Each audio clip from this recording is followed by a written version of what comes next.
Mina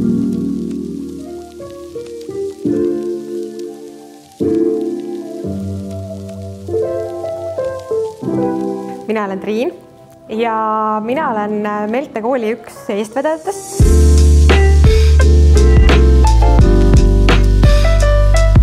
Meelte kool on laste meeltepõhine toitumisõpetus ja siin me tegelikult oleme mõelnud nii päris väikestele kui ka juba suurematele ja tegelikult natukene vanematele ka.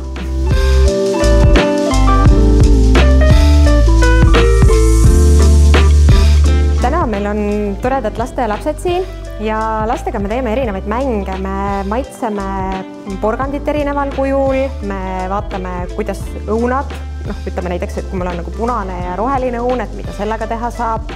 Katsetame, teeme katseid ja erinevaid mänge.